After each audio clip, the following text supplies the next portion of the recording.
चीजें मैं इनको ओपन कर लेता हूँ। तो हमें चाहिए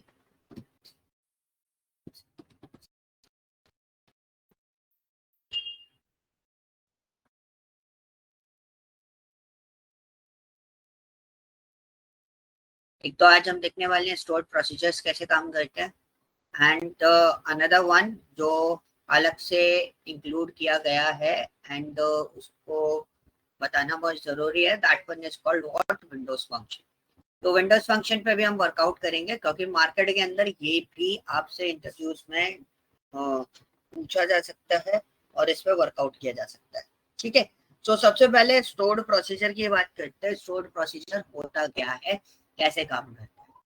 ओके, तो पहली चीज बहुत सिंपल सा सिनेरियो में आपको क्लियर कर देता हूँ। प्रोसीजर्स का मतलब क्या होता है? प्रोसीजर्स का मतलब होता है एक ऐसा स्पेसिफिक वर्डिंग क्रिएट कर देते हैं हम लोग, एक ऐसा स्पेसिफिक टास्क एरिया क्रिएट करते हैं जिसके अंदर हम कोई स्पेसिफिक टास्क परफॉर्म कर रहे हो। ठीक है, जो कि आपको लगता है कि बहुत बार हमें अलग अलग तरीके से लिखना पड़ता है, बहुत सारा हमें उसको इंक्लूड करना पड़ता है, तो हम उसके अंदर स्टोर प्रोसीजर्स क्रिएट करते हैं। अभी देखो यहाँ पे ना जो वर्ल्ड वाला डेटा है उसके अंदर मेरे पास कोई भी प्रोसीजर डिजाइन नहीं है। मैं यहाँ पे एक प्रोसीजर डिजाइन कर रहा हूँ। स्टेटमेंट इज वेरी इजी, जो लिखा हुआ है वो वैसे ही लिखना है, उसमें कोई चेंजेस नहीं करने हैं। ठीक है, स्टोर्ड प्रोसीजर में सबसे सिंपल चीज क्या होती है कि भाई आपका स्टेटमेंट सेम रहता है। ठीक है, तो इसमें हम सबसे पहले स्टार्ट करते हैं डिलिमिटर से एंड उसके बाद डबल एंड एम्परसेंड, हम बेसिकली इसको बोलते हैं टेक्निकल फॉर्मेट पे। उसके बाद हम लिखेंगे create procedure. Okay, create procedure लिखने के बाद ये होता है हमारा प्रोसीजर का नेम। आप जो चाहो वो प्रोसीजर का नेम दे सकते हो। मेरे प्रोसीजर का नेम क्या है? P1 है।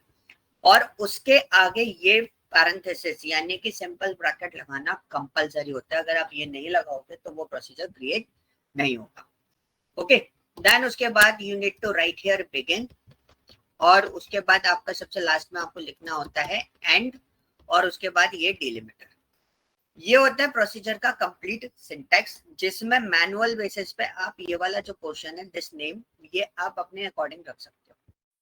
और बिगिन और एंड के बीच में इन दोनों के बीच का जो ब्लॉक होता है उसमें आप कोई भी क्वेरी राइट कर सकते हो। जो क्वेरी आप चाहो वो क्वेरी आप इसके अंदर राइट कर सकते हो, जैसा भी आपका टास्क हो। कई बार ऐसा होता है कि हमारे साथ में सिनेरियो कि हमें बहुत सारे ऐसे बार बार सिमिलर टास्क हमें परफॉर्म करना पड़ जाता है, तो हम लोग उसके लिए क्या यूज करते हैं? स्टोर्ड प्रोसीजर्स यूज करते हैं। एग्जाम्पल, मैं वर्ल्ड वाले डेटा के साथ में काम कर रहा हूँ, तो मैंने इसके अंदर जो टेबल ली सिटी वाली ली और मैंने बोला where country code start and end with T और एंड विद आर, ऐसा डेटा मेरे को चाहिए। तो मैंने क्या करा, मैंने बहुत सिंपली इसको स्टोर प्रोसीजर को क्रिएट किया एंड स्टोर प्रोसीजर को क्रिएट करते समय मैंने इसको क्रिएट कर दिया। अब प्रोसीजर मेरा क्रिएट हुआ है, किस नाम से क्रिएट हुआ है? P1 से। यहाँ पे कहीं दिखाई दे रहा है? नहीं दिखाई दे रहा। क्यों नहीं दिखाई दे रहा? पहले रिफ्रेश करना पड़ेगा। रिफ्रेश करेंगे, देखो प्रोसीजर आ गया। प्रोसीजर कौन सा है हमारा? P1 procedure. अब ये प्रोसीजर को हम एग्जीक्यूट कैसे करते हैं? इस प्रोसीजर को अगर आपको एग्जीक्यूट करना है तो आपको सिर्फ एक कीवर्ड लिखना होता है कॉल, और फिर लिखना होता है प्रोसीजर का नेम। क्या लिखा हमने? कॉल, और फिर क्या लिखा हमने? प्रोसीजर का नेम। प्रोसीजर का जो नेम आप यहाँ पे रन करोगे P1,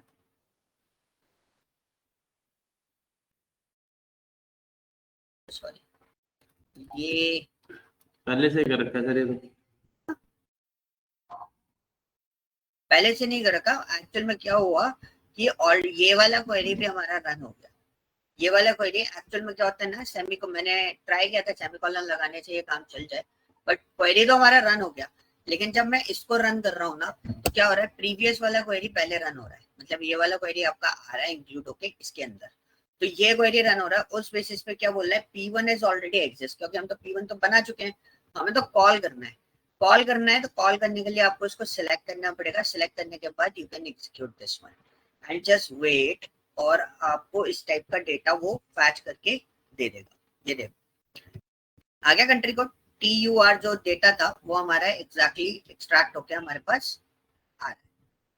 ओके, अब क्या होगा कि आपको ये क्वेरी बार बार लिखने की जरूरत नहीं है, आप सीधा सीधा किससे काम चला सकते हो, इससे काम चला सकते हो। You can write like this, मैंने लाइक ऑपरेटर यूज किया है, मैं यहाँ पे लिख देता हूँ where population 500 and between, between लगाना भूलिए मैं, बिटवीन 500 एंड 10,000।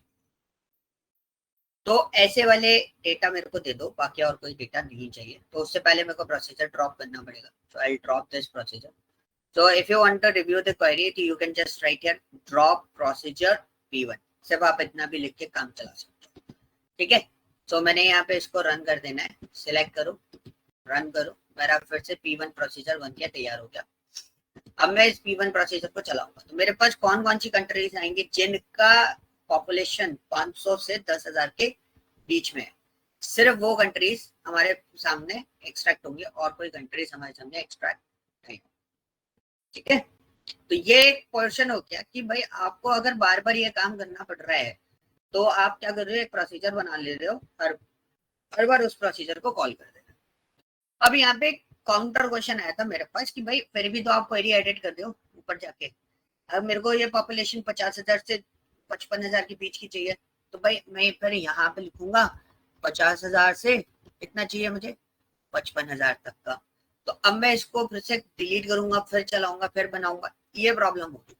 तो ये तो भाई क्या था, ये मेरा सिंपल सा एक पोर्शन था कि भाई प्रोसीजर बनाते कैसे। अब प्रोसीजर का मेन यूजेज समझना कि इन फ्यूचर हमें कुछ इसी टाइप से जरूरत पड़ेगी कि भाई पॉपुलेशन तो रैंडमली यूजर कभी भी कहीं भी दे सकता है, मतलब कॉलिंग के टाइम पर बंदा देते हैं मेरे को कि इसके अंदर ये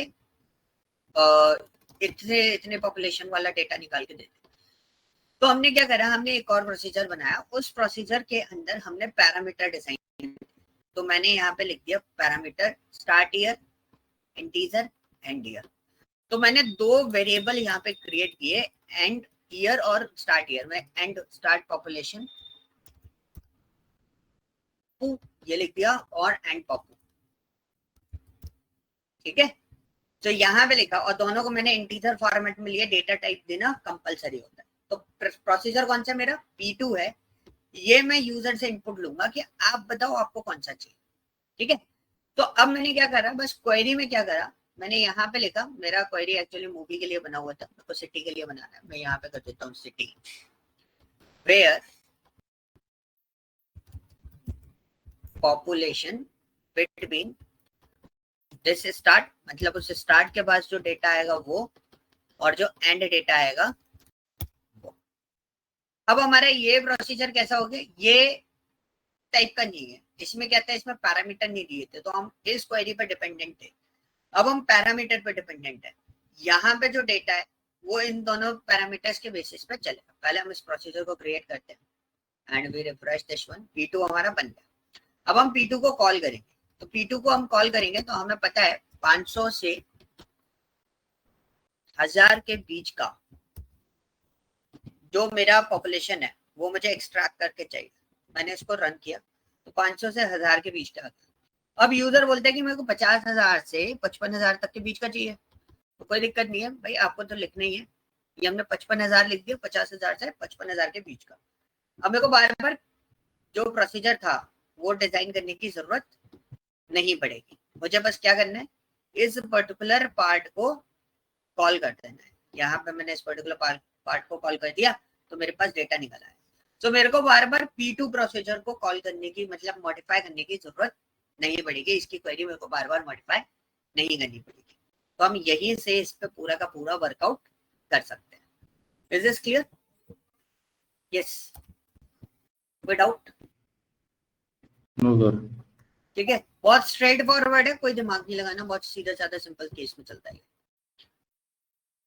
चलो अब एक और चीज, the most important thing, views क्या होते हैं। व्यूज एक इमेजिनरी टेबल होती है। व्यूज क्या होती है, एक इमेजिनरी टेबल होती है।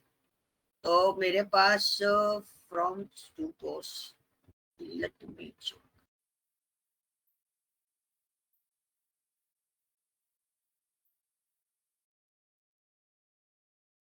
ERP वाले डेटा के अंदर इसमें हमारे पास व्यूज अवेलेबल है, तो मैं व्यूज पहले डिलीट कर देता हूँ।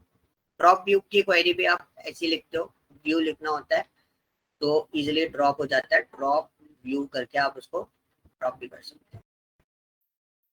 ओके, तो नाउ यहाँ पर हम लोग देखते हैं व्यू कैसे क्रिएट होता है। तो हमारे पास क्या है, क्रिएट व्यू। अब व्यू एक्चुअली होता गया है, एक होता है टेबल जो ये बनी हुई है स्टूडेंट कोर्स वाली, ठीक है, और एक होता है व्यू। व्यू होता है आपका इमेजिनरी टेबल। इमेजिनरी टेबल मतलब एक टाइप से क्लोन हो जाता है वो उसका, और वो दोनों एक दूसरे से रिलेटेड होती है। रिलेटेड से मेरा कहने का मतलब ये है कि अगर आप एक टेबल में चेंजेस करते हो, चाहे आप ओरिजिनल में चेंज करो चाहे आप व्यू वाली टेबल में चेंज करो, आपके ओरिजिनल डेटा पे इफेक्ट आएगा ही आएगा, ठीक है। अभी उसको हम हैंड्स प्रूफ करेंगे, हम बना के देखते हैं, हम चला के देखते हैं। सो सबसे पहले मैं आपको एक T2 टेबल दिखा देता हूँ। This is my T2 table, ठीक है। तो इसको, अच्छा सॉरी, मैं T2 टेबल बना रहा था, बट बेसिकली T2 जो है वो मेरा व्यू था। मैं स्टूडेंट टेबल आपको दिखा देता हूँ, फ्रॉम स्टीव अंडरस्कोर कोर्स,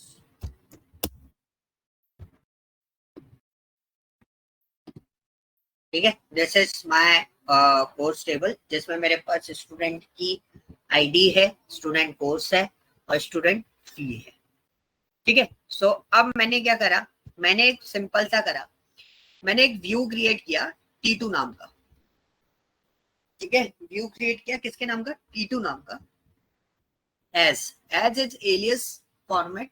और हमने एलियस के केस में क्या दे दिया, एक सिलेक्ट क्वेरी लगा दी, सिंपल सी जो हम लगाते, ठीक है। ये प्रोसीजर से थोड़ा सा अलग होता है। हमने एक सिलेक्ट क्वेरी लगा दी और सिलेक्ट क्वेरी में क्या लिख दिया, select asterisk from stu course where stu id equal to 102।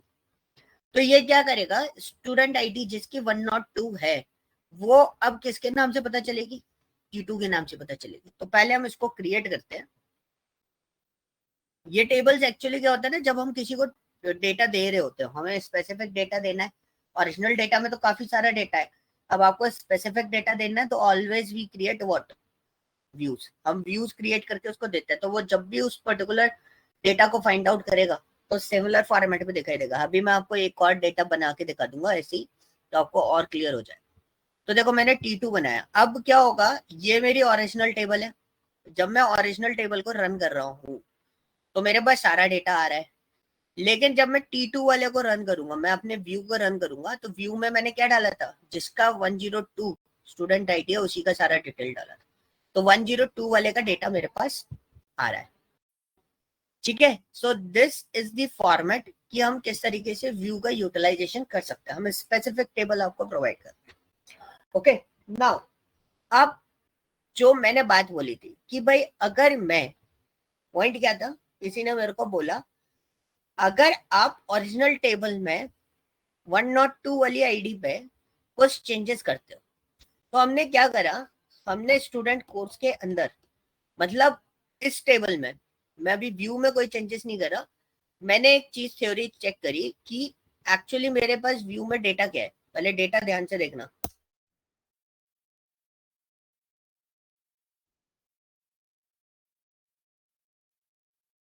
एक मिनट,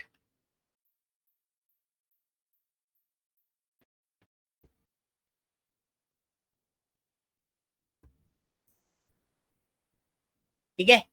सो ये हमारा व्यू वाला टेबल है। व्यू वाले टेबल में आप देखोगे तो यहाँ पे C++ को देखो, ठीक है, ऑपरेटर लगा है प्लस प्लस का। मैंने ओरिजिनल और कोर्स वाले इसमें देखो, 102 को कोर्स वाले इसमें देखो, 102 ये रहा, उसमें भी C++ का ऑपरेटर लगा है। अब मैंने क्या करा, मैंने ओरिजिनल टेबल, मतलब ये जो टेबल है मेन टेबल में चेंजेस करे। मेन टेबल में स्टूडेंट कोर्स को मैंने किससे लिख दिया, CPP लिख दिया, C++ की जगह क्या अपडेट कर दिया, CPP। और मैंने अपडेट पे दे दिया स्टूडेंट आईडी कौन सी है, 102। मैंने ओरिजिनल टेबल में चेंजेस करे, चेंजेस हो गए। अब मैंने बोला कि ओरिजिनल टेबल में एक्चुअली चेंजेस हुए भी हैं कि नहीं हुए, तो हमने क्या करा, हमने इसको रन करके देखा, तो देखो हो गया चेंजेस, क्या ये चेंजेस, अब क्वेश्चन यहाँ पे ये था, अगर मैंने ओरिजिनल टेबल में कुछ भी मॉडिफाई किया हुआ है तो क्या वो मॉडिफिकेशन आपकी व्यू टेबल पे भी आएगा? हम उसको चेक कर लेते हैं। हमने कंट्रोल शिफ्ट एंटर किया तो यू कैन सी आपके व्यू टेबल पे भी आ रहा है। ठीक है, चलो ये हमने मान लिया कि ओरिजिनल डेटा में अगर मॉडिफिकेशन आता है तो हमारे व्यू टेबल में भी मॉडिफिकेशन आ जाएगा, नो डाउट। चलो ठीक है, ये भी ठीक है। लेकिन हमने बोला कि ये तो हमने इससे एक्सट्रैक्ट करके अलग से बनाया है, तो क्या मैं व्यू में कोई चेंजेस करता हूं, अगर मैं व्यू में कुछ भी चेंज करता हूं तो क्या ओरिजिनल टेबल पे भी इफेक्ट आता है? ठीक है, इसको समझना बहुत जरूरी है, क्योंकि आपने सोचा कि हमने एक टेबल बना के दे दी सामने वाले को, तो सामने वाला उसमें कुछ भी मॉडिफिकेशन कर रहा है तो मेरे ओरिजिनल डेटा पे चेंजेस नहीं आ रहे, बट उसमें आपको केयरफुली रहना पड़ेगा। डेटाबेस के केस में आपको उस पर प्रिविलेजेस लगाने पड़ेंगे, तभी जाके ये चीजें रुक सकती हैं। क्या आप उसे जब टेबल दोगे तो आपको उसका सेफ मोड ऑन करके देना पड़ेगा, ताकि उसमें से ना तो कोई डेटा डिलीट हो ना ही कोई डेटा अपडेट हो। तो हमने क्या करा, हमने फिर इसमें चेंजेस कर दिए। किसमें? स्टूडेंट कोर्स वाले में। तो मैंने जब स्टूडेंट कोर्स वाले में चेंजेस करे, किसमें? व्यू में चेंजेस करे। व्यू में चेंजेस करे, मैंने पहले व्यू को चेक करा कि व्यू में चेंजेस आ गए। तो व्यू में मैंने वापस C++ किया था, पहले CPP था, अब मैंने उसमें C++ किया। तो यहाँ पे तो मॉडिफिकेशन हो गया, क्योंकि चेंज अपडेट जो है वो व्यू में ही करे थे, तो ये तो हमारा वैलिड है। लेकिन नेक्स्ट पॉइंट क्या था कि हमारे ओरिजिनल डेटा में भी चेंजेस आते हैं कि नहीं आते, ये हमें चेक करना चाहिए। यू कैन सी हमारे ओरिजिनल डेटा में भी वही इफेक्ट आपको डिस्प्ले होंगे, अलग से कुछ भी डिस्प्ले नहीं होगा, सेम इफेक्ट आपका इसमें भी डिस्प्ले होता है। आई होप ये चीज क्लियर हुई होगी। कोई डाउट है? यस, कोई डाउट तो नहीं है सुमित? ओके, आशीष?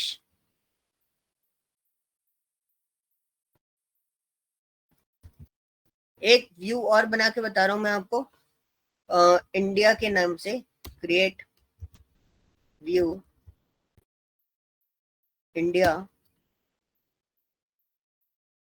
एस, सो हमारा select asterisk from city where country code equal to IND।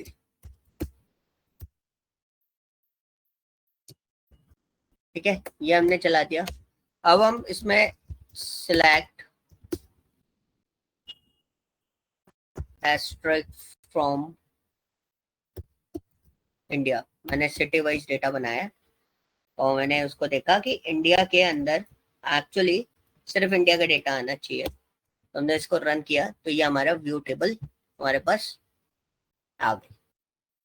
Okay, इसी में एक प्रोसीजर और मैं आपको क्रिएट करके बता देता हूँ। आई होप मेरे पास एक प्रोसीजर बना हुआ रखा है, इसको चेक कर लेते हैं कौन सा P1 एंड P2 है। अच्छा, ये हमने बनाए थे इसी के अंदर। तो एक प्रोसीजर और हम लोग बना लेते हैं। तो इतना सारा स्टेटमेंट लिखने की जगह मैं नीचे कर देता हूँ प्रोसीजर सी कोड। प्रोसीजर का नाम रखा है मैंने C code, and this one is the single data.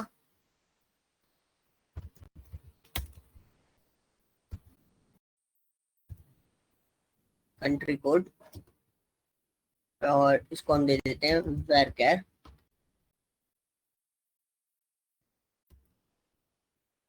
तो क्या दिक्कत होगी इसको? अच्छा, varchar साइज देना भूल गया था मैं, 20। ठीक है, begin asterisk from city where country code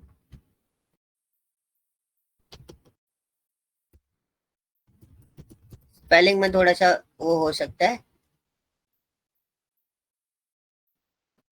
C code ही डाल देता हूँ, CC कोड डाल देते हैं हम इसको, where CC code this one. तो मैंने एक प्रोसीजर बनाया बहुत सिंपल सा कंट्री कोड को एक्सट्रैक्ट करने के लिए। तो मैंने एक प्रोसीजर यहाँ पे क्रिएट कर दिया। अब हम देखेंगे यहाँ पर, तो हमारे यहाँ पे प्रोसीजर आ गया सीसी कोड का।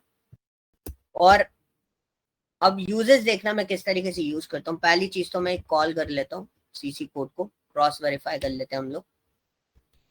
ठीक है, सीसी कोड को हमने क्रॉस वेरीफाई किया, we just paste here AFG double quotes bracket close and semicolon, इसको हम लोग चला देते हैं। क्या बोल रहे हैं, CC code does not exist.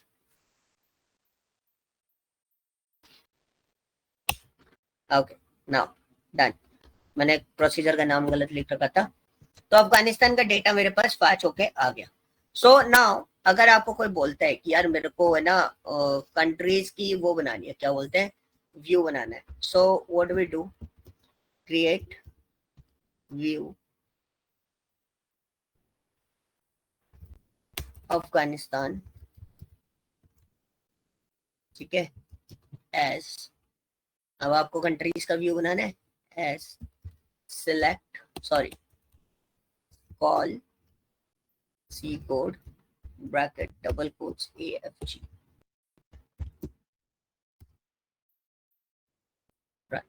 क्या बोल रहा है, procedure P1 is already exist.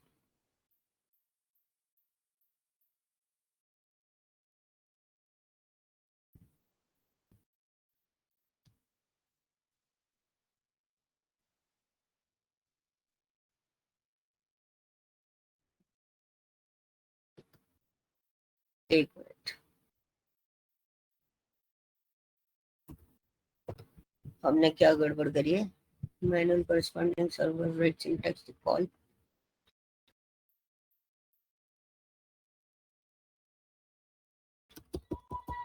अच्छा सेपरेट लाइन में आएगा ये, इसके साथ में नहीं आएगा। जो मैं चाह रहा था वो इसके साथ में नहीं आएगा, मुझे इसी को सेपरेट लाइन में रन करना पड़ेगा, तब ये वर्किंग करेगा। सीधा डायरेक्ट इसके साथ में ये वर्किंग नहीं कर सकता, ये आपको एरर देगा, क्योंकि 2 डिफरेंट फॉर्मेट है यहाँ पे कॉल हो रहे हैं, इसलिए दोनों एक साथ नहीं चल पाएंगे। तो हम इसमें सीधा सीधा सिलेक्ट वाले कॉन्सेप्ट पे हमें इसके साथ में जाना पड़ेगा, हम उसके प्रोसीजर के साथ में नहीं जा पाएंगे।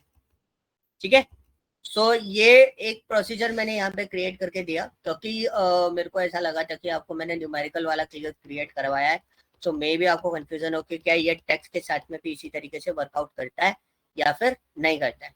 बिल्कुल करेगा, जैसे आप चाहो वैसे आप उसको यूटिलाइज कर सकते हो, बट आपको यहाँ पे फॉर्मेट जो है वो बिल्कुल क्लियर कट रखना पड़ता है कि आप बिल्कुल सही तरीके से उसको रखो। तो यहाँ पे हम लोग है ना छोटे छोटे प्रोसीजर्स हम लोग क्रिएट कर लेते हैं, ताकि हमारा काम रिड्यूस हो जाए, हमें बार बार उन सब चीजों पे ज्यादा वर्कआउट ना करना पड़े। That's why we are using what, procedures in this. Okay, is this clear? तो ये फाइल मैं आपको शेयर कर दूंगा, ये था स्टोर्ड प्रोसीजर्स एंड व्यूज का। So basically as per syllabus यहाँ पर आपका सीक्वल रैप अप हो जाता है, बट मैंने हाफ एन आवर आपका आज का बचा रखा है, और उसमें मैं आपको एक टॉपिक इंट्रोड्यूस करना चाहूंगा, जो कि हम लोग अलग से इसको इंक्लूड कर रहे हैं अभी। तो आगे हम लोग इसको प्रॉपरली सिलेबस के अंदर डाल देंगे, बिकॉज ये आजकल ट्रेंडिंग क्वेश्चंस हो चुके हैं इस पे कि आपसे क्वेश्चंस पूछे जाते हैं। बट ये एक नॉर्मल, अभी तक जितनी सीक्वल आपने स्टडी करी है, ये उस तरीके का फॉर्मेट नहीं है, ये थोड़ा सा कंसेप्चुअल है, आपको थोड़ा ध्यान में रखना पड़ेगा। जो मैं बातें अभी बताने वाला हूँ उन सब चीजों है बहुत आसान, लेकिन आपने अगर इसका कॉन्सेप्ट नहीं बैठाया अपने दिमाग में तो आपको प्रॉब्लम फेस करनी पड़ेगी।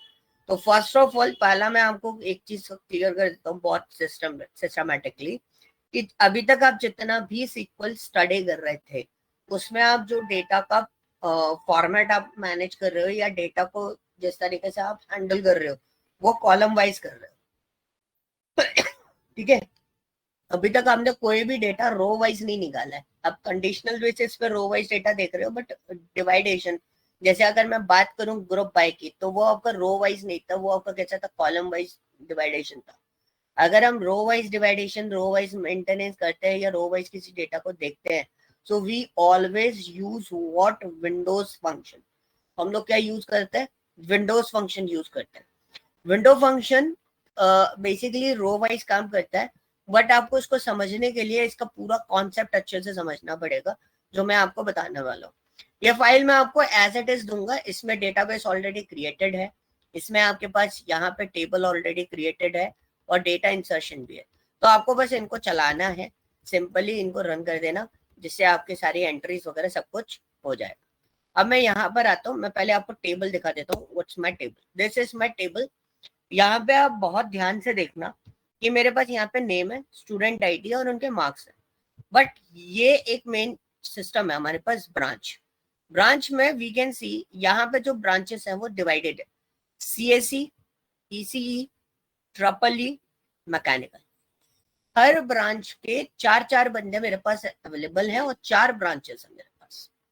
ओके, तो ये आपको ध्यान रखना है कि हर ब्रांच को हम इंडिविजुअल बेसिस पे भी देख सकते हैं और यूनिवर्सिटी बेसिस पे भी सबको इकट्ठा भी देख सकते हैं। क्वेश्चंस आपको बताता जाऊंगा, उसके बेसिस पे आप प्रॉब्लम सेट पहले देखेंगे फिर सॉल्यूशन देखेंगे।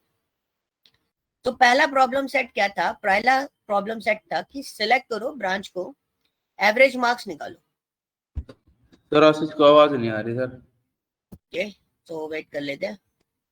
उसको वॉइस नहीं आ रही, मैसेज आया था उसका। तो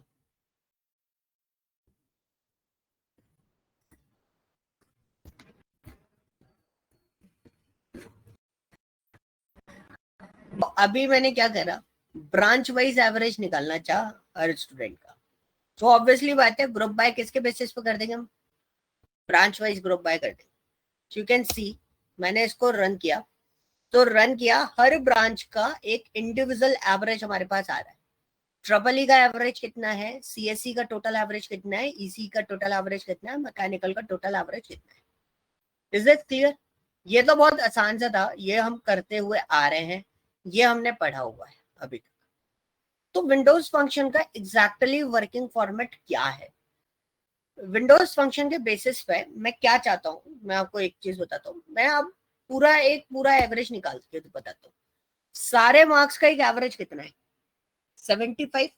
इसमें ब्रांच वाइज नहीं है, ये जैसा है सारी ब्रांचेस को मिला के एवरेज आ रहा है। और यहाँ पे देखोगे ये ब्रांच वाइज एवरेज आ रहा है, सारे ब्रांच वाइज एवरेज अलग अलग है, किसी का 75 तो नहीं है ना। और जब हम पूरी ब्रांचेस का एवरेज देख रहे हैं, सारी ब्रांचेस का इकट्ठा, तो वो 75 आपके पास अवेलेबल है।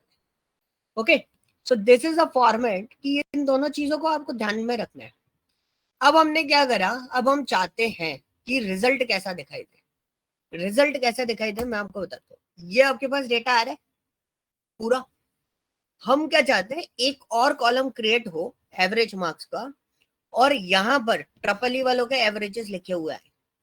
फिर सीएससी डिपार्टमेंट है तो सीएससी का एवरेज लिखा हुआ है, फिर ईसीई डिपार्टमेंट है तो ईसीई डिपार्टमेंट का एवरेज लिखा हुआ है। समझ में आया पोर्शन मैं कैसा चाह रहा हूँ? मैं चाह रहा हूं कि ये जो डेटा आपके पास, ठीक है, ये जो डेटा है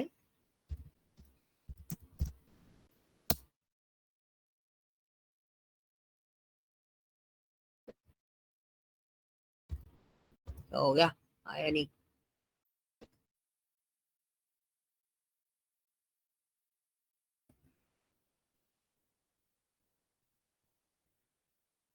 चलो कोई नहीं, ऐसे नहीं आएगा तो ऐसे आएगा।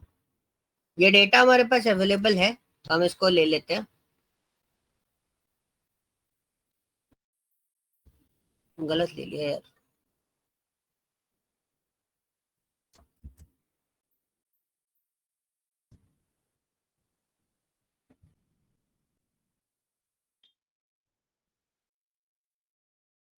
ठीक है, ये डेटा हमारे पास आ रहा है।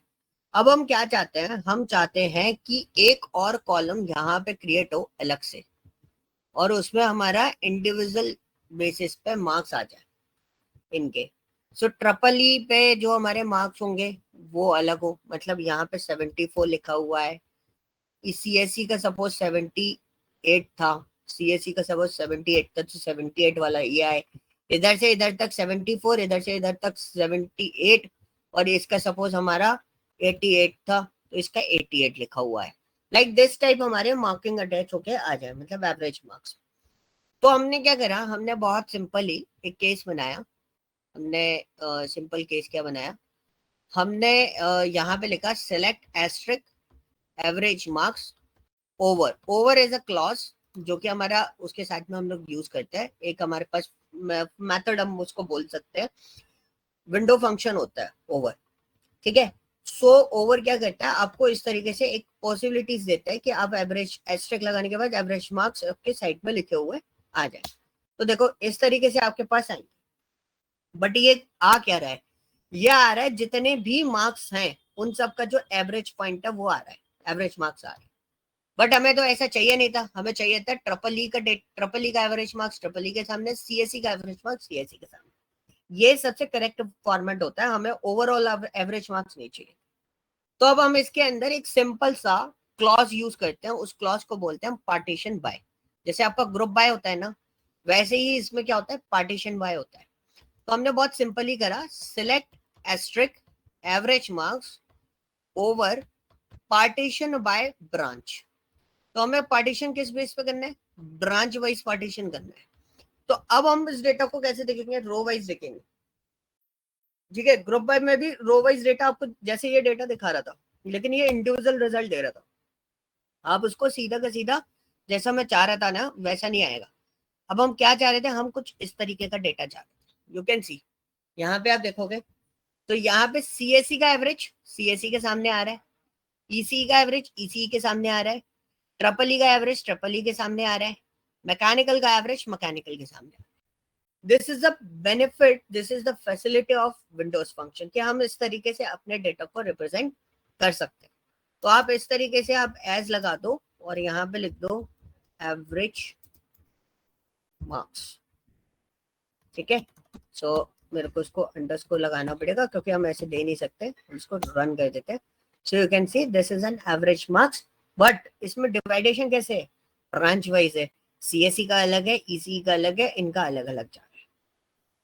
ओके आप चाहो तो और सिस्टमैटिक वे में देखना चाहते हो तो you can just do one thing, this one is the branch and run this. So her branch के अकॉर्डिंग आपका डेटा आ रहा है। आप पूरा डेटा के साथ में देखना चाहते हो जस्ट प्रेस द एस्टेरिस्क होगा। ओके कॉन्सेप्ट समझ में आया, छोटा सा कॉन्सेप्ट था, ज्यादा बड़ा कॉन्सेप्ट नहीं है। अब है ना, अब सेकंड पॉइंट रैंक की बात करते हैं। तो एक होता है हमारे पास, इसमें दो चीजें होती है, एक होती है रैंक और एक होती है डेंस रैंक। रैंक भी हम ऑर्डर हमने कैसे लगाया, डिसेंडिंग ऑर्डर में लगाया मार्क्स को, मतलब सबसे ज्यादा मार्क्स सबसे ऊपर आएंगे, जिसके सबसे ज्यादा मार्क्स होंगे उसकी रैंक क्या होगी, फर्स्ट, उसके बाद वाले की सेकंड, उसके बाद वाले की थर्ड, इसी तरीके से होनी चाहिए रैंक, करेक्ट। तो हमने क्या करा, हमने इसको इसी तरीके से रन कर दिया सिंपली। एक फंक्शन हमें मैथ फंक्शन हमें लगाना, कौन सा, रैंक फंक्शन लगाना था, एस्टेरिस्क लगाया, उसके बाद हमने कॉमा करके क्या लगा दिया, रैंक फंक्शन, और ओवर विंडोज फंक्शन लगा के हमने उसमें ऑर्डर लिख दिया, ऑर्डर कैसा हो, मार्क्स का डिसेंडिंग ऑर्डर में। तो मार्क्स देखो डिसेंडिंग ऑर्डर में अरेंज हो गए, और ये रैंक फंक्शन हो गई। तो ये रैंक फंक्शन मार्क्स के कैसे आ रहे हैं, तो देखो 98 मार्क्स है, ध्यान से देखना, यही जो देखना है सब डेटा से ही समझ में आएगा। क्वेरी बहुत आसान है, क्वेरी आराम से समझ में आ जाएगी अगर डेटा समझ में आ गया तो। 98 मार्क्स है तो उसकी रैंक कितनी है, 1। 95 मार्क्स है तो उसकी रैंक कितनी है, 2, करेक्ट। अब सेकंड वाले के भी 95 है तो उसकी रैंक कितनी है, 2। थर्ड वाले की भी रैंक 95, फोर्थ वाले की भी 95 है, उसकी रैंक कितनी है, 2। दिस इज करेक्ट, कोई डाउट यहाँ तक। वो वही सब 98 के बाद सबके 95 है तो सब कुछ सब लोग किस पे होंगे, सेकंड रैंक पे होंगे, उसके नीचे तो नहीं जाएंगे। लेकिन जैसे ही 91 मार्क्स आए तो उसकी रैंक कितनी हो गई, 5। तो बीच में से 3 और 4 स्किप हो गए जस्ट बिकॉज ऑफ दिस। ये रैंक में इशू है, ये किसमें इशू है, रैंक में इशू है। तो हमने बोला कि भाई चलो रैंक में इशू इसलिए आया क्योंकि आपके ना बहुत सारी ब्रांचेस थी, सारी ब्रांचेस को देख के कर रहे हैं। चलो ये भी एक कॉन्सेप्ट आया था, तो हमने बोला पार्टीशन बाय ब्रांच कर दो, उसके अकॉर्डिंग रैंक देख लेते हैं। But all over the university based rank देखेंगे तो इशू आ रहा है। हम partition by branch, branch wise इसका रैंक देखते हो। ब्रांच वाइज रैंक हुई पहले सीएससी ब्रांच का 1 2 3 4, करेक्ट, कोई दिक्कत नहीं है। ईसी ब्रांच का 95 एंड 95, विनय के भी 95 है, रोहित के भी 95 है, तो दोनों की फर्स्ट रैंक हो गई।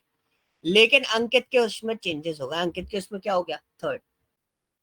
तो रैंक फंक्शन क्या करता है, रैंक फंक्शन में हमेशा समझो अगर दो नंबर सेम है तो उसको सेम रैंक तो देगा, लेकिन वो उसके बाद वाला रैंक फॉर्मेट गायब कर देता है, स्किप कर देता है। जैसे इन दोनों में फर्स्ट रैंक तो दे दी, सेकंड सॉरी सेकंड इसी को कंसिडर करना था, बट इसको स्किप करके उसने 88 को कौन सा रैंक दे दिया, थर्ड, जबकि 88 का रैंक कितना होना चाहिए, सेकंड होना चाहिए।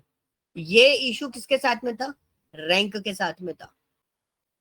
तो ये इशू किसके थ्रू सॉल्व हुआ, ये इशू सॉल्व हुआ किसके थ्रू, डेंस रैंक के थ्रू। डेंस रैंक क्या करता है, इंडिविजुअल फॉर्मेट पे रैंकिंग करता है, सिर्फ उससे समझ में आएगा डेटा से। तो हमने फिर से सीएससी का देखा 1 2 3 4, ईसीई में दिक्कत आ रही थी, ईसीई में 88 पर रैंक कितनी थी, थर्ड, लेकिन अभी कितनी है, 2। अब इसने इंडिविजुअली फॉर्मेट पे देखा है, तो 95 का रैंक कितना है, 1। सेकंड रोहित का रैंक कितना है, 1। 88 पर रैंक कितना आ रहा था लास्ट टाइम, रैंक में 3 आ रहा था। इसमें आपका रैंक कितना आ रहा है, इसमें आपका रैंक आ रहा है कितना, 2। तो डांस रैंक हम 90% बोले तो हम मैक्सिमम टाइम पे किसको कंसिडर करते हैं, डांस रैंक के साथ में ज्यादातर वर्कआउट करते हैं रैंक की जगह। तो हम मेंशन भी किया हुआ है मैंने ऊपर इसके अंदर, अगर आप इस डॉक को ध्यान से भी पढ़ोगे तो इसी से आपका काम चल जाएगा। If mark is same rank, function allot same rank and never assign second to the next person directly, assign the 3। मतलब अगर दो लोगों के मार्क्स फर्स्ट रैंक पे है तो सेकंड नेक्स्ट वाले को वो सेकंड रैंक असाइन नहीं करेगा, कौन सी असाइन करेगा, थर्ड असाइन कर देगा, मतलब एक आगे स्किप कर देता है उसको। ये स्किपिंग फॉर्मेट किसकी वजह से हो रहा था, रैंक की वजह से हो रहा था। बट इसी चीज को ओवरकम करता है कौन, डेंस रैंक। तो यहाँ पर हम एक पोर्शन, ये वाला जो पोर्शन था इसी को हम लोग यूटिलाइज करते हैं और इसमें एक बार डेंस रैंक बना के देख लेते हैं। यहाँ पे तो बहुत सारे 95 हो रहे थे ना, 3, तो हम यहाँ पे क्या करते हैं, इसको यहाँ पे दे देते हैं डेंस रैंक। ठीक है, मैं इसको रन करता हूँ, यू कैन सी। अब आ देखो 1 2 2 2 और ये कितना हो गया, 3, फिर 4, फिर 5, फिर 6। अब इंडिविजुअल रैंकिंग होने लगी। सो डेंस रैंक जो होता है वो इंडिविजुअल रैंकिंग आपको करके दे देता है। ये डेंस रैंक का बेनिफिट होता है। रो नंबर क्या करता है, row number is very easy. Row number is just normally row number assign करता है 1 2 3 4 सीरियल नंबर्स की तरह। तो कोई ऐसे भी आ रहे हैं, आप उसको पार्टीशन कर दोगे ब्रांच वाइज तो वो ब्रांच वाइज रो नंबर करने लगा। सीएससी में 1 2 3 4, ईसी में 1 2 3 4, इस तरीके से। CSC 1 2 3 4, easy 1 2 3 4, triple E 1 2 3 4, mechanical 1 2 3 4। इसमें आपको कोई भी डिफरेंस क्रिएट करने की जरूरत नहीं पड़ेगी। आप रो नंबर पे आपको कोई दिमाग नहीं लगाना है, इसमें कोई ज्यादा कॉम्प्लिकेशन नहीं होती। Okay, now second one is first value. First value मतलब आपको डेटा में से पहला वैल्यू पिकअप करना है। तो बहुत सिंपल है, पहले वैल्यू का नेम आना चाहिए। फॉर एग्जाम्पल डेटा देखो, हम ऐसा कुछ चाह रहे थे, हम होल डेटा पे लेके बैठे हुए हैं। हमने देखा कि पूरा जो हमारे पास डेटा है, जितना भी डेटा है, मतलब 16 डेटा, जितना भी 16 डेटा जो है वो हमारा, उसमें टॉपर कौन है, दीपक। दीपक इज द फर्स्ट नंबर।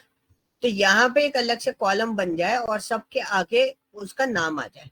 तो देखो सब जगह किसका नाम आ रहा है, दीपक का नाम आ रहा है। ओके, अब हमारा पोर्शन क्या बोलता है, हम लोगों का पोर्शन हमने क्या करा कि भाई यही काम अगर ब्रांच वाइज हो जाए तो और अच्छा है। सीएससी का जो टॉपर है, सीएससी के टॉपर्स के नाम आ जाए, सीएससी वाले के उस समय जैसे दीपक के आगे दीपक का नाम आएगा ही क्योंकि वो टॉपर है। अर्पण सीएससी का बंदा है तो इसके आगे भी किसका नाम है, दीपक का। विनय, इधर विनय आए क्योंकि ये ईसी का बंदा है। रोहित के आगे विनय आए क्योंकि ईसी का बंदा है। तो हम उसमें क्या करेंगे, फर्स्ट वैल्यू वाले पोर्शन में हम उसमें पार्टीशन बाय क्या कर देंगे, पार्टीशन बाय ब्रांच। तो ऐसा करने से क्या होगा, जो मैं पोर्शन आपको बता रहा था, सीएससी का टॉपर का नाम सीएससी वाली ब्रांच के अंदर आएगा बस, और ईसीई की ब्रांच के टॉपर का नाम ईसीई ब्रांच के अंदर आएगा। ट्रिपल ई के ब्रांच के टॉपर का नाम ट्रिपल ई के ब्रांच के अंदर आ रहा है। मैकेनिकल के टॉपर का नाम मैकेनिकल ब्रांच के अंदर आ रहा है। सो ये पोर्शंस आपको बहुत आसानी से यहाँ पर क्रिएट हो जाते हैं। ओके, तो वो आप किसके फर्स्ट वैल्यू से आप इसको बहुत आसानी से एक्सट्रैक्ट कर सकते हो कि जो भी आपका जो टॉपर होगा उसको आप निकाल सकते हो। बस ऑर्डर लगाना ना भूलें, ऑर्डर नहीं लगाया आपने ऑर्डर बाय, तो ये थोड़ा सा प्रॉब्लम क्रिएट हो सकता है कि आप उसको किस तरीके से एक्सट्रैक्ट करो। Okay, is this clear? कोई डाउट यहाँ तक? अभी होंगे तो डाउट तो होंगे, बट इस डेटा को जब तक आप प्रोसेस खुद से नहीं करोगे ना तब तक आपको समझ में नहीं आएगा। ये कॉन्सेप्चुअल है, आपको डेटा देख के ही समझ में आएगा और किसी तरीके से ये समझ में नहीं आएगा। So now we move to the last value, आखिरी वैल्यू अगर आपको बाहर निकालनी है तो हमारे पास एक सिंपल सी चीज होती है लास्ट वैल्यू। जैसे फर्स्ट वैल्यू होता है वैसे लास्ट वैल्यू होता है। हमने उसमें मार्क्स लिखा है कि मार्क्स निकल के आए, मैं चाहता तो नेम भी लिख सकता था, और हमने over partition by branch order by marks DSC ऐसे लिख दिया। लेकिन यहाँ पे ना ये पोर्शन हो जाता है कि एक्चुअल में आपको ये स्टेटमेंट लिखना जरूरी है। अगर आप ये स्टेटमेंट नहीं लिखोगे तो ये वर्किंग नहीं करेगा। इस स्टेटमेंट का बेसिकली मतलब क्या होता है? इस स्टेटमेंट का बेसिक फॉर्मेट होता है अनबाउंडेड प्रीसीडिंग। इसका मतलब all rows before the current row, मतलब जो रो आप सिलेक्ट कर रहे हो, सपोज एक्स रो आपने सिलेक्ट करी है, एक्स थर्ड रो आपने सिलेक्ट करी है, उसके ऊपर वाली जितनी भी रोज हैं उनको एन प्रीसीडिंग, ये जो मतलब है ना ये लिखा है unbounded preceding and unbounded following, इसका पूरा स्टेप वाइज मीनिंग क्या होता है इस पूरे स्टेटमेंट का? And preceding and rows before the current rows, जितनी भी रोज है करेंट रोज, जो आपकी करंट रोज चल रही है उसके पहले की जितनी भी रोज है उनको सेलेक्ट करके उसको एनालाइज करना है। ठीक है, current rows, just the current rows, सिर्फ आपको अपनी वाली रो देखनी है और कोई सी रो नहीं देखनी। ये किस तरीके से देख रहा है? एन फॉलोइंग का N rows after the current row, unbounded following all rows after the current row. मतलब ऐसा लिखने से क्या हुआ कि ये क्या कर रहा है, ये ऐसा नहीं कर रहा है कि एक ही साइड डेटा को देख रहा है, ये पूरा ऊपर और नीचे बोथ साइड वो पूरे डेटा को एनालाइज करेगा by using this rows, this statement. ऊपर वाले में बाय डिफॉल्ट देख ही रहा है, लेकिन लास्ट वैल्यू देखने के लिए हमें पूरा डेटा एनालाइज करना पड़ता है। पूरा डेटा में हम कंपैरिजन क्रिएट करेंगे कि कहां पर ये वैल्यूज अवेलेबल है। तो इसका एग्जैक्ट जो मीनिंग होता है वो मीनिंग मैंने यहाँ पे लिख रखे हैं इस पर्टिकुलर लाइन के। ये जो छोटा सा स्टेटमेंट है, बहुत छोटा सा स्टेटमेंट है, बट इसका एक्चुअल मीनिंग इज दिस। तो जब हम इसको देखेंगे तो हमारे पास सबसे लोएस्ट मार्क्स जो है हमारे ब्रांच के, वो सबके आगे आएंगे। ब्रांच वाइज हमने पार्टीशन कर रखा है, तो जो लोएस्ट मार्क्स रहे हैं ब्रांच वाइज, तो वो ब्रांच वाइज लोएस्ट मार्क्स, जैसे दीपक आ रहा था वैसे ही मार्क्स आपके सामने आ जाएंगे। ओके, ये था आपका लास्ट वैल्यू निकालने का तरीका। अब if you want to find out the third topper, second topper, fourth topper आपको निकालना है। मैंने एक लिमिट में आपको बताया था, second highest value, fourth highest value, fifth highest value, ये सब हम निकालते थे। अगर हमें यहाँ पर ऐसी चीज अप्लाई करनी है तो हम यहाँ पे कैसे करेंगे? तो हमारे पास एक फंक्शन होता है, कौन सा? nth वैल्यू का एक फंक्शन होता है, कौन सा? nth value. जैसे फर्स्ट वैल्यू, लास्ट वैल्यू और nth वैल्यू। nth वैल्यू हो गया कि कोई भी पार्टीशन आपका कौन सा आएगा। तो हमने 1 लिखा है, 1 लिखा तो देखो क्या आता है, कौन सा टॉपर आ रहा है? फर्स्ट टॉपर आ रहा है दीपक। वही है, बस nth वैल्यूज वाला कॉन्सेप्ट आपको समझना है। आपने बोला मेरे को सेकंड टॉपर चाहिए, तो सीएसई ब्रांच का सेकंड टॉपर कौन है? अर्पण। और ईसी ब्रांच का सेकंड टॉपर कौन है? रोहित।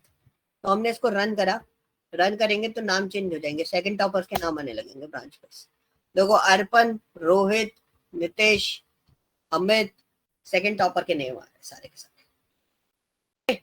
थर्ड टॉपर चाहते हो, you just right here 3 and enter, तो थर्ड टॉपर आपके पास आ।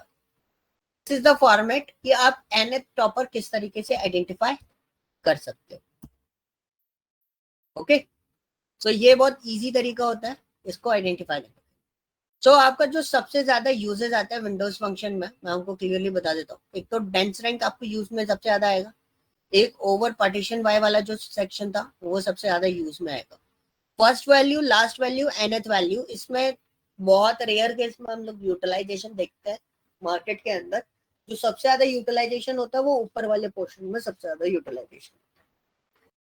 इनका यूजेस बहुत कम आता है, जैसे lag always show the next value in the value, in value. ठीक है, लैग क्या करता है पोर्शन समझना, मैं इसको सब चलाऊंगा उससे आपको समझ में आएगा। डेटा देखो, ब्रांच वाइज पार्टीशन क्या है, 98 जो है इसके साथ में चला गया, 95 एक डाउन चला गया, 78 एक डाउन चला गया, फिर इसका 95, फिर ये 95, फिर 88। तो ये क्या करता है, लैग क्या करता है, लैग आपके पहले डेटा को नेक्स्ट वाले डेटा के साथ में अटैच कर देता है, इस तरीके से आपको अरेंज करके देगा लैग। ठीक है,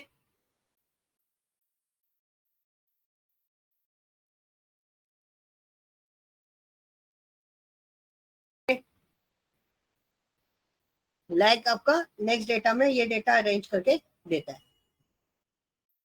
प्रीवियस रो जो आपकी है उसके साथ में इस तरीके से देगा। ओके, सो आप इस तरीके से भी डेटा को आइडेंटिफाई कर सकते हो। और लीड क्या करता है, जस्ट इसका वाइस वर्सा करेगा। तो ये 98 इधर आ रहा है, 95 इधर आ रहा है, 78 इधर आ रहा है। अगर मैं इसको लीड में कन्वर्ट करूंगा, लीड में कैसे जाएगा, 43 इधर जाएगा, 78 इधर जाएगा, 95 इधर जाएगा। मतलब टॉप नीचे से ऊपर की साइड बढ़ेगा और ये ऊपर से नीचे की साइड बढ़ता है। तो इसको मैं पार्टीशन बाय ब्रांच भी कर देता हूँ, ये इसके अंदर नहीं लिखा है। अगर मैं ऑर्डर बाय मार्क्स दिखाऊंगा तो आपको पूरे डेटा के साथ में दिखाई देगा। मैं पार्टीशन बाय ब्रांच कर देता हूँ।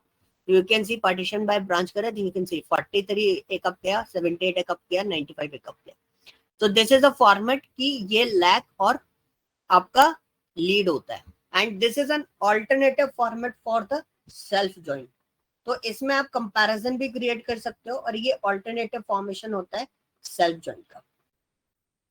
ओके, सो विंडोज फंक्शन में और कुछ नहीं है, this is a last format. और ये इतनी ही वैल्यूज, इतने ही क्वेरी सेक्शंस आपके पास होते हैं। इसमें lag, lead, nth value, last value, ठीक है, first value, row number, dense rank, rank, over, partition by, ये सारी चीजें होती है। इसके अलावा ज्यादा कुछ इसके अंदर नहीं होता है। बट ये कंसेप्चुअल है, डेटा देख के ही समझ में आएगा, बिना डेटा देखे आप इसको आइडेंटिफाई नहीं कर सकते। Okay, yes, now any question? हाँ जी, बताओ। यहाँ पे सीक्वल रैप्ड अप होता है, यहाँ पूरा कंप्लीट, मतलब सीक्वल में जो आपके सिलेबस में अवेलेबल है और जो आपको नीड होती है बेसिकली, वो सारी चीजें यहाँ पर रैप्ड अप होती है। और मेरा एक ही क्वेश्चन है और जो आपको करना है, मैं इसका मेन असाइनमेंट जो है वो मैं आपको तभी प्रोवाइड कर सकता हूँ जब तक आप वो वाला लर्निंग असाइनमेंट कंप्लीट करके नहीं देते। लर्निंग असाइनमेंट आपको कंप्लीट करके देना है। सो 2 दिन आपको डेडिकेशन से काम करना है पूरा। तो आप लोग क्या करोगे, लर्निंग असाइनमेंट पर प्रोसेस करना स्टार्ट कर दो। आज मंडे को लर्निंग असाइनमेंट आप दे देना। तो जिससे अपन क्या करेंगे, मंडे को अपन जो न्यू चीज स्टार्ट करने वाले हैं, मैं इंस्टॉलेशन कराऊंगा बीआई की, पावर बीआई की। तो पावर बीआई इंस्टॉलेशन करने के लिए आपका साइड बाय साइड सिक्वल भी मैं चलाता रहूंगा, क्योंकि मैं उसका एक कॉम्बिनेशन क्रिएट करवाऊंगा पावर बीआई और आपका वो जो रहता है क्या बोलते हैं सीक्वल का, इसका मैं आपका कॉम्बिनेशन क्रिएट करवाऊंगा एक। ओके, क्लियर हुआ? यस। हाँ सर, अभी तो क्लियर है, पर करके देखेंगे तो बताएंगे सर, डाउट आएगा तो। भाई करके देख लेना, क्योंकि विंडोज फंक्शन ऐसी चीज होती है, अच्छे खासे लोग ढेर हो जाते हैं इसके अंदर, मतलब एक्सपीरियंस पर्सन तक इसमें ढेर हो जाते हैं। इसलिए बोल रहा हूँ विंडोज फंक्शन पर कॉन्सेंट्रेट ज्यादा करके अच्छे से देख लेना। और मार्केट में बहुत ज्यादा खिंचने वाला अभी टॉपिक है ये। इंटरव्यू में जाओगे तो मोस्टली ये क्वेश्चन आपसे पूछ लिया जाएगा कभी भी। ठीक है, सो फिर मंडे को अपन मिलते हैं सेम टाइम पे और अपन बीआई सेक्शन ऑन करेंगे। और बीआई में आई होप आप लोग बहुत ज्यादा एंजॉय करोगे, क्योंकि वो बहुत आसानी से समझ में भी आता है और उसमें सब कुछ बनता हुआ दिखाई भी देगा। ठीक है, चलो फिर मंडे को मिलते हैं, मंडे को अपन आगे प्रोसीड करेंगे। ये फाइल अभी मैं आपको अपलोड कर देता हूँ। Okay, thank you, bye.